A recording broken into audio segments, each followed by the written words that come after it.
আমরা জানি cos x এর ডিফারেন্সিয়েশন হয় মাইনাস সাইন এক্স, তাহলে cos x এর ডিফারেন্সিয়েশন কি হয় মাইনাস সাইন এক্স, অর্থাৎ ddx cos x, cos x এর ডিফারেন্সিয়েশন হচ্ছে minus sine x, minus sine x.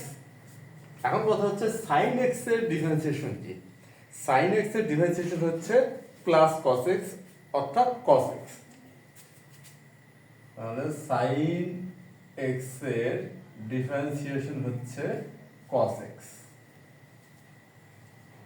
এই তো গেল cos x এর ডিফারেন্সিয়েশন মাইনাস সাইন এক্স, আর সাইন এক্স এর differentiation cos x।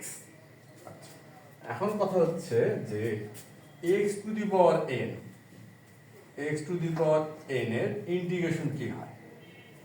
x to the power n এর integration, x to the power n এর ইন্টিগ্রেশন হয় x to the power n plus 1 divided by n plus 1 plus c।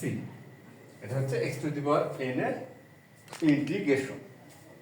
আচ্ছা, এখন কথা হচ্ছে যদি x to the power n এর integration হয় x to the power n plus 1 divided by n plus 1 plus c, তাহলে 1 এর ইন্টিগ্রেশন কি হতে পারে? 1 এর ইন্টিগ্রেশন। এখন আমরা এই ধারণাটি দেখবো বা বোঝার চেষ্টা করব যে 1 এর ইন্টিগ্রেশন কি হতে পারে, আর অবশ্যই এই ক্ষেত্রে আমরা ব্যবহার করব x to the power n এর ইন্টিগ্রেশনের ধারণা। আচ্ছা, তাহলে হচ্ছে 1 এর ইন্টিগ্রেশন, 1 এর ইন্টিগ্রেশন। এখন কথা হচ্ছে এই যে 1 এর ইন্টিগ্রেশন করতে গেলে যে বিষয়টা আমাদের খেয়াল করতে হবে যে এখানে চলক কি, চলক কি সেটা অবশ্যই খেয়াল করতে হবে 1 এর ইন্টিগ্রেশন করতে গেলে। এখানে দেখা যাচ্ছে এখানে আছে হচ্ছে dx, সুতরাং 1 এর ইন্টিগ্রেশনের ক্ষেত্রে এখানে আমরা চলক হিসেবে পাবো হলো x, যেহেতু dx আছে তাহলে আমরা এখানে ধরে নিচ্ছি, এখানে আমরা বুঝতে পারতেছি যে এখানে চলক হলো x। সুতরাং আমরা যেটা করব যে x to the power 0 dx, আমরা এখন 1 কে প্রকাশ করলাম x টু দি পাওয়ার 0, অর্থাৎ সূচক যদি শূন্য হয় তাহলে তার মান 1 হয়। এই সূচকের এই ধারণাটা এখানে আমরা ব্যবহার করলাম, অর্থাৎ x টু দি পাওয়ার 0, এটা হচ্ছে 1 কে আমরা প্রকাশ করলাম, মানে সূচকের সাহায্যে 1 কে প্রকাশ করলাম।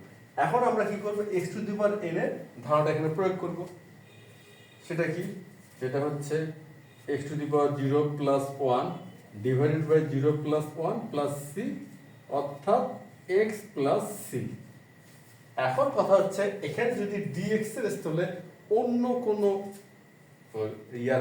চলক থাকতো, এখানে dx অর্থাৎ x চলক, তাহলে x চলকের স্থলে যদি অন্য কোনো চলক থাকতো, অর্থাৎ বিষয়টা কি, বিষয়টা যদি এমনও তো হতে পারতো ইন্টিগ্রেশন, এটা হচ্ছে 1, এখানে আছে dz, অর্থাৎ এখানে আছে dz, তাহলে চলক হচ্ছে z। এই ক্ষেত্রে কি হবে? এই ক্ষেত্রে আমরা 1 কে প্রকাশ করব হচ্ছে z চলকের সাহায্যে, অর্থাৎ z two the power 0 dz। সুতরাং এই ক্ষেত্রে আমরা ইন্টিগ্রেশন পাচ্ছি z প্লাস c। আচ্ছা, যদি এমন হতো এখানে আছে 1 এর ইন্টিগ্রেশন আর এখানে আছে d থিটা, সেক্ষেত্রে কি হবে? 1 এর ইন্টিগ্রেশন করব কিন্তু এখানে আছে d থিটা, অর্থাৎ এখানে চলক হলো থিটা, সেই ক্ষেত্রে ইন্টিগ্রেশন আমরা পাচ্ছি থিটা প্লাস c। সুতরাং এখানে আমাদের চূড়ান্ত যে সিদ্ধান্ত সেটা কি দাঁড়ালো? সেটা এটাই দাঁড়ালো যে 1 এর ইন্টিগ্রেশন করতে গেলে আমাদের দেখতে হবে চলক কি। চলক যদি থাকে x তখন হবে x প্লাস c, চলক যদি থাকে z তখন হবে z প্লাস c, আর চলক যদি থাকে থিটা তখন হবে থিটা প্লাস c। অর্থাৎ চলকের সাপেক্ষে বা চলকটা খেয়াল করে আমরা 1 এর ইন্টিগ্রেশনটা নির্ণয় করতে পারবো। এটা অবশ্যই খেয়াল রাখতে হবে, তা নাহলে আমাদের এই গাণিতিক সমস্যার সমাধানে একটা ভুল হবে যদি আমরা চলক খেয়াল না করে 1 এর ইন্টিগ্রেশনটা করে ফেলি। আচ্ছা, এটা গেল হচ্ছে 1 এর ইন্টিগ্রেশনের ধারণা। সুতরাং এখানে যদি থাকে হচ্ছে dx, তাহলে আমরা পাচ্ছি হলো x প্লাস c, এটা হচ্ছে 1 এর ইন্টিগ্রেশন। এরপরে আরেকটা যে বিষয়, যদি কোনো ফাংশন ভগ্নাংশ আকারে থাকে, বিষয়টা কি? বিষয়টা হচ্ছে কোনো ফাংশন থাকলেও ভগ্নাংশ আকারে, অর্থাৎ ফাংশনটির লব এবং হর বিদ্যমান, তবে তো সেই ফাংশনটিকে আমরা ভগ্নাংশ আকারে বলতে পারবো। এবং আরেকটি বিষয়, হরের যে ডিফারেন্সিয়েশন লব হয়, হরের ডিফারেন্সিয়েশন লব হয়, সেক্ষেত্রে ওই ফাংশনটির ইন্টিগ্রেশন কি হতে পারে? আচ্ছা, বিষয়টা কি? বিষয়টা হলো এমন যে একটি ফাংশন আছে হচ্ছে ভগ্নাংশ আকারে এবং হরের ডিফারেন্সিয়েশন হচ্ছে লব। এই যে একটি ফাংশন, এটা ভগ্নাংশ আকারে আছে, আর হরকে ডিফারেন্সিয়েশন করলে লব পাওয়া যায়। এই যে ফাংশন অফ, এখানে প্রাইম চিহ্ন দেওয়া আছে, এটার দ্বারা বোঝানো হচ্ছে কি এই ফাংশনটির ডিফারেন্সিয়েশনের রূপটা, বা ডিফারেন্সিয়েশন করলে যেটা পাবো সেটা হচ্ছে লবটা। যদি এমন হয়, সেক্ষেত্রে এই ধরনের ফাংশনের ইন্টিগ্রেশন কি হতে পারে? এই ধরনের ফাংশন ইন্টিগ্রেশন হয় ln function of X plus C. সেক্ষেত্রে এই ধরনের ফাংশনের ইন্টিগ্রেশন হয় ln function of X plus C. আর এটাকে আমরা সরলভাবে মনে রাখতে পারি যে লন হর প্লাস সি। আমরা যদি সরলভাবে মনে রাখতে চাই, খুব সহজভাবে মনে রাখতে চাই, সেক্ষেত্রে আমরা মনে রাখতে পারি লন হর প্লাস সি। আচ্ছা, তাহলে এই ধরনের ফাংশনের ইন্টিগ্রেশনের ধারণা আমরা পেলাম। কি ধরনের সে ফাংশন? ফাংশনটা প্রথম শর্ত হচ্ছে এটা ভগ্নাংশ আকারে হতে হবে, আর দ্বিতীয় শর্তটা হচ্ছে হরের ডিফারেন্সিয়েশন যদি লব হয়, সেই ক্ষেত্রে সেই ফাংশনটির ইন্টিগ্রেশন হবে লন হর প্লাস সি। dx ইকুয়াল হচ্ছে লন হর প্লাস সি। এই তো হলো আমাদের একটা ধারণা বা একটা ফরম্যাট, যেটা আমরা আজকের গাণিতিক সমস্যার সমাধানে ব্যবহার করব। এই জন্য আমরা এই বিষয়টা একটু আলাদাভাবে বুঝে নেওয়ার চেষ্টা করলাম। এখন আমরা আজকের যে গাণিতিক যে সমস্যাটি, অর্থাৎ যার আমরা যৌগিক নির্ণয় করব, সেই সমস্যাটি আমরা দেখি এবং সমাধানটা শুরু করি। আর সমাধানে অবশ্যই আমরা কি করব? এই ধারণাগুলোর প্রয়োগ করব। আচ্ছা, এখন আমরা দেখি এখানে আমাদের আজকের গাণিতিক সমস্যাটা হচ্ছে এমন যে নির্ণয় করো integration sign dx divided by 1 plus tan x। এই ফাংশনটির ইন্টিগ্রেশন আমাদের নির্ণয় করতে হবে।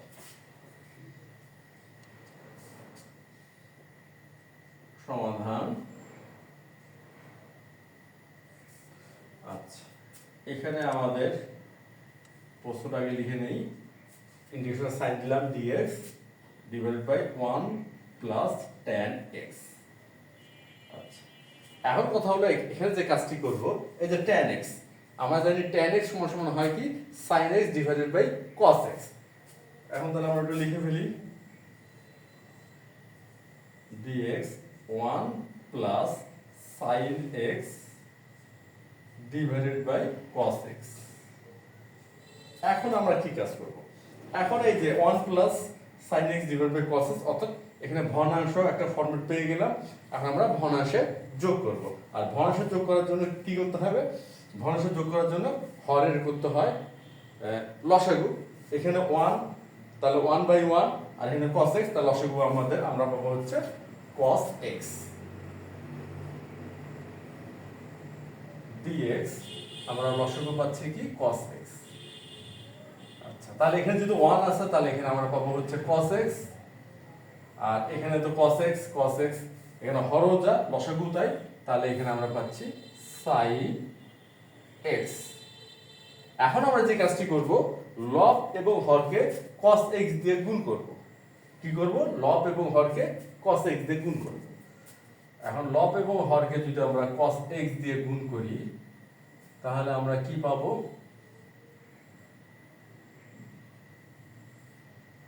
এখানে cos x dx, আর এখানে হচ্ছে cos x into cos x plus sin x divided by cos x। এখানে আমরা কি করলাম? লব এবং হরকে cos x দিয়ে গুণ করলাম। আচ্ছা, তাহলে এই cos x আর cos x কি হয়ে যাচ্ছে? 1 হয়ে যাচ্ছে। cos x কে cos x দিয়ে ভাগ করলে 1 হচ্ছে, আর লবে তো cos x dx থাকবে। তাহলে এখানে থাকবে হচ্ছে cos x dx divided by cos x plus sin x। আচ্ছা, এখন আমরা কি করব? এখন আমরা একটা ফরম্যাট আনার চেষ্টা করব যেন আমরা এটা ইন্টিগ্রেশন খুব সহজেই করতে পারি। আর সেটা কি? সেটা হচ্ছে এমন, যেমন এখানে কি আছে, cos x আছে। আচ্ছা, তাহলে cos x আর হরে কি আছে, cos x plus sin x। তাহলে এখানে একটা আমরা প্লাস sin x দিলাম। তাহলে আমাদের কি হলো, cos x plus sin x।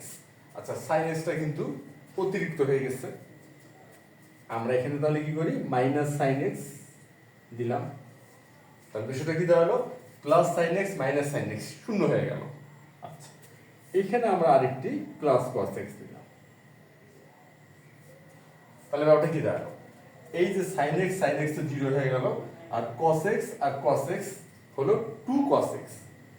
যেহেতু এখানে 2 cos x চলে আসলো, কিন্তু এখানে আছে শুধু cos x, এই জন্য আমরা কি করব, এখানে 1/2 দ্বারা গুণ করব।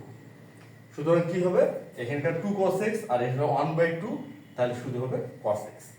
আর পরে যা আছে ওটাই থাকবে cos x plus sin x, আর এখানে তো একটা dx তো থাকবে। তাহলে বিষয়টা আমরা কি করলাম, বিষয়টা হচ্ছে আমরা এই যে একটা এমন একটা এই গাণিতিক সমস্যার এই ধাপটিকে এমন একটা ফর্মেটে নিয়ে যাওয়ার চেষ্টা করলাম যেন আমরা খুব সহজে এটা যৌগীকরণ নির্ণয় করতে পারি। আচ্ছা, এটা করতে আমরা কি করলাম, এই হরটা খেয়াল করলাম, হরে কি আছে cos x plus sin x, এটা খেয়াল করে এখানে আমরা cos x plus sin x লিখলাম। আচ্ছা, তারপর আমরা খেয়াল করে দেখলাম যে sin x টা কিন্তু আমরা অতিরিক্ত লিখেছি প্লাস sin x, এই জন্য এখানে মাইনাস sin x নিলাম। তাহলে sin x 0 হয়ে গেল, প্লাস sin x আর মাইনাস sin x কি হলো, শূন্য হয়ে গেল। আর তারপরে আমরা লিখলাম প্লাস cos x। এখন দেখা গেল যে এখানকার একটা cos x, এখানকার একটা cos x হয়ে গেল 2 cos x, আর এখানে নিলাম 1/2। তাহলে এই যে 2 cos x আর 1/2 মিলে হয়ে গেল cos x। তাহলে এখানে cos x dx চলে আসলো, আর লবে বা হরে আছে কি cos x plus sin x, এটা তো কোনো পরিবর্তন আমরা করিনি। আচ্ছা, এটা যদি বুঝতে সমস্যা হতে পারে, এই জন্য আমরা কি করি, এটা একটু আলাদা হবে, এটা ক্যালকুলেশনটা করি। যেমন এখানে 1/2 লবের ক্যালকুলেশনটা করতেছি আমরা, যে আমরা যে ফরম্যাটটা করছি এই ফরম্যাটিংটা ঠিক আছে কিনা এটা হলো কথা। আর ফরম্যাটিং ঠিক আছে কথার অর্থ হচ্ছে এমন যে এই ফরম্যাট আমরা চেঞ্জ করলাম ঠিকই, কিন্তু যেন মানে কোনো পরিবর্তন না হয়, অর্থাৎ মানে কোনো পরিবর্তন হলো কিনা সেটা এখন আমরা যাচাই করব। এখানে আমরা লিখলাম হচ্ছে cos x plus sin x minus হচ্ছে sin x plus cos x equal half. এই যে sin x কি ভ্যালু 0, আর এখানে হলো 2 cos x ইকুয়াল আসলো cos x। হ্যাঁ, আমাদের ফরম্যাটিং ঠিক আছে, আমরা মানের কোনো পরিবর্তন করিনি। এই যে cos x, এখানে cos x ছিল, অর্থাৎ এই যে এই ধাপের যে লবটা যে অবস্থা দাঁড়াচ্ছে দেখতে যেমনই হোক না কেন, এটার মান কিন্তু cos x, অর্থাৎ আমরা মানে কিন্তু পরিবর্তন করলাম না। আর এখানে dx তো dx থাকলো, আর আমরা হরে তো পরিবর্তনই করি না, cos x sin x। এই যে 1/2, এখানে আছে 1/2, অর্থাৎ আমাদের ফরম্যাটিংটা ঠিক আছে, মানের পরিবর্তন হয়নি, আর ক্যালকুলেশন করার উপযোগী একটা অবস্থা দাঁড়ায় গেছে। এখন কথা হচ্ছে যে এটা তো করলাম cos x plus sin x, হরটাকে খেয়াল করে, তার এখানে আর এই মাইনাস sin x আর এই প্লাস cos x, এই কাজটা কেন করা হলো, আর মাইনাস sin x তো এই sin x 0 হয়ে গেল, আর এখানে আবার নতুন একটা প্লাস cos x কেন দিলাম। এই প্রশ্নের উত্তর আমরা পাবো এই জায়গাতে। এখানে কি আছে, এখানে আছে cos x এর ডিফারেন্সিয়েশন মাইনাস sin x। তাহলে খেয়াল করি এখানে মাইনাস sin x, অর্থাৎ এই যে হর cos x, এটাকে ডিফারেন্সিয়েশন করলে পাচ্ছি মাইনাস sin x, আর sin x এর ডিফারেন্সিয়েশন cos x, আর এই যে sin x হরে আছে এটা ডিফারেন্সিয়েশন করলে পাবো cos x। আচ্ছা, এই বিষয়টা আরো ভালো মতো বোঝার জন্য আমরা আরেকটা ধাপ করি, এর পরের ধাপটা করি, তাহলে বিষয়টা আরো ভালো বোঝা যাবে।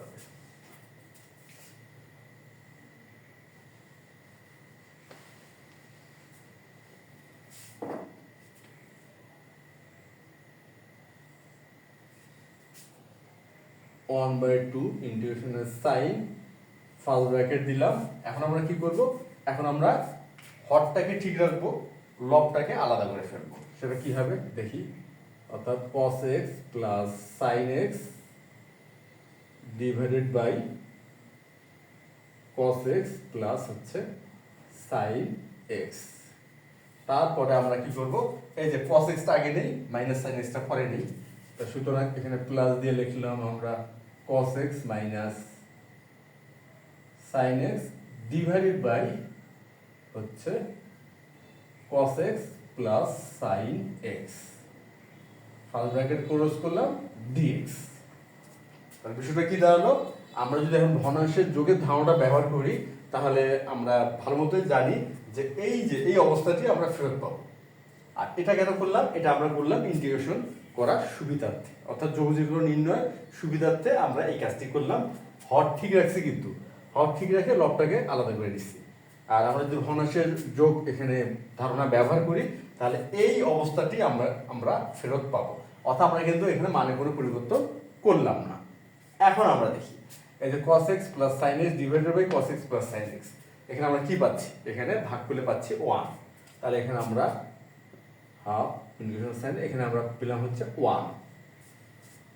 আর এই যে এখানে খেয়াল করে দেখি কি আসছে, cos x plus sin x, এটা যদি আমরা ডিফারেন্সিয়েশন করি তাহলে আমরা কি পাচ্ছি, cos x এর ডিফারেন্সিয়েশন পাই হচ্ছে মাইনাস sin x, আর sin x এর ডিফারেন্সিয়েশন পাই প্লাস cos x, অর্থাৎ cos x minus sin x। আমরা এইটুকু অংশ একটু ভালো মতো খেয়াল করি। এখানে কি করলাম, cos x plus sin x, এই cos x plus sin x কি, এই যে এখানকার হরটা আমরা নিলাম, এই যে cos x plus sin x। তাহলে cos x plus sin x এর ডিফারেন্সিয়েশন কি, cos x এর ডিফারেন্সিয়েশন হচ্ছে মাইনাস sin x, আর sin x এর ডিফারেন্সিয়েশন হচ্ছে প্লাস cos x, অর্থাৎ cos x minus sin x। খেয়াল করি এই হরকে ডিফারেন্সিয়েশন করলাম, লব পেয়ে গেলাম। এই যে লবে কি আছে, cos x minus sin x, আর এখানেও আছে হচ্ছে cos x minus sin x। যদি কোনো মানে ফাংশন ভগ্নাংশ আকারে থাকে এবং যার হরকে ডিফারেন্সিয়েশন করলে লব পাওয়া যায়, সেই ক্ষেত্রে সেই ফাংশনটির ইন্টিগ্রেশন কি হয়, লন হর প্লাস সি। এটা আমরা কিন্তু এই গাণিতিক সমস্যার সমাধান করার পূর্বেই আলোচনা করছি এবং বিষয়টা বোঝানোর চেষ্টা করছি। এই ক্ষেত্রে আমরা ওই ধারণাটা ব্যবহার করতে পারবো। তাহলে এখন নিশ্চয় বোঝা গেল যে এখানে এই যে মাইনাস সাইন এক্সটা আসার পর কেন আমরা প্লাস কস এক্সটা নিচ্ছি এই জন্যই যে এখানে আমরা এই ফরম্যাটটি, এই দ্বিতীয় অংশটিতে আমরা এই ফরম্যাটটি ব্যবহার করতে পারবো। আচ্ছা,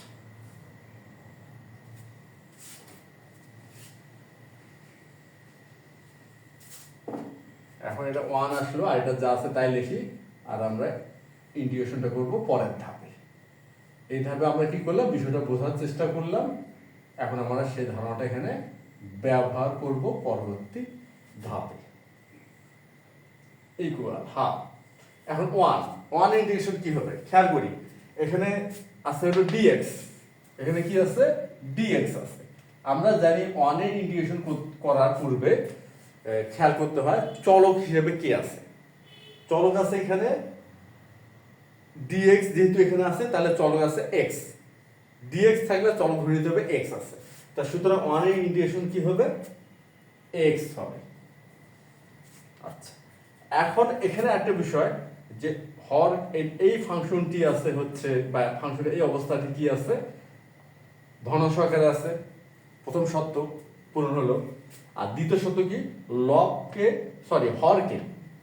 হরকে ডিফারেন্সিয়েশন করলে লব পাওয়া যায়, হরকে ডিফারেন্সিয়েশন করলে লব পাওয়া যায়, দ্বিতীয় শর্ত পূরণ হয়। সুতরাং এটার ইন্টিগ্রেশন হবে লন হর। হর হচ্ছে কি cos x plus sin x, cos x plus sin x, আর একটা ইন্টিগ্রেশন ধ্রুবক হচ্ছে প্লাস c। তাহলে ইকুয়াল হচ্ছে x/2, মানে হাফ দিয়ে আর কি গুণ করতেছে এখন খালি আমরা, half loan cos x plus sin x plus c। আশা করি আজকের এই যে গাণিতিক সমস্যার সমাধানটি তোমরা সবাই বুঝতে পারছো। তাহলে আজ এ পর্যন্তই। ধন্যবাদ আমাদের সবাইকে।